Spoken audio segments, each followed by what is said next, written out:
The second article we're going to read today is titled Dorothy Height Gets a Doodle. It is written by Amy Hubbard and it was written on March 24th, 2014. Dorothy Height is celebrated with a Google Doodle today on what would have been her 102nd birthday. If you said, Dorothy who? This is for you.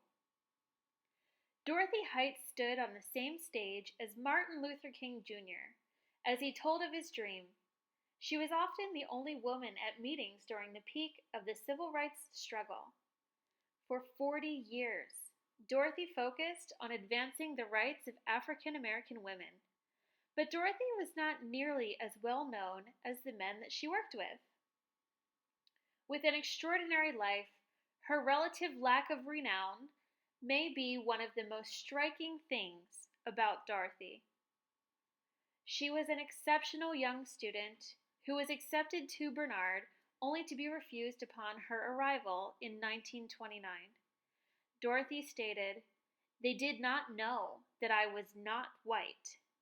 She later said the school had already met its quota of black students for the year, 2. And so when I got there, I was turned away. Dorothy earned her bachelor's in education and her master's in educational psychology from New York University.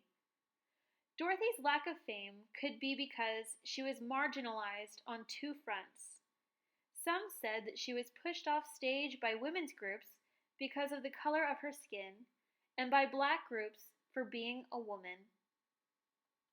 She spoke in a 2009 interview about the power of black women during the civil rights movement.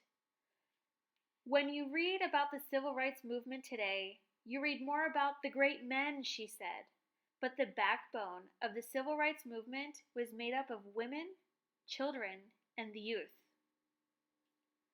In the same interview, Dorothy shared a story about a police officer who threatened her life.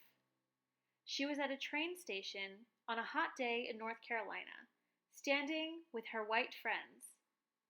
Dorothy said they had this little colored waiting room. It was a dingy little room. As she stood with her white friends on the platform trying to stay cool, a policeman approached her. He told her that she had to leave.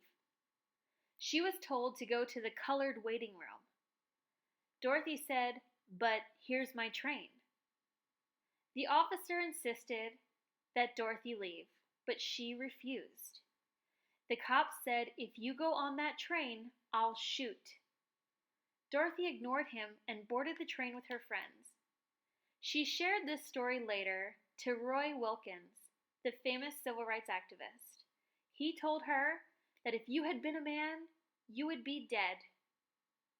This made Dorothy realize that there were times when being a woman could do things that men could not.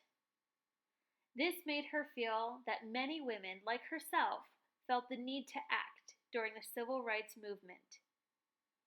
Dorothy Height spent her life fighting for civil rights and women's rights. She may be lesser known, but her legacy is deep.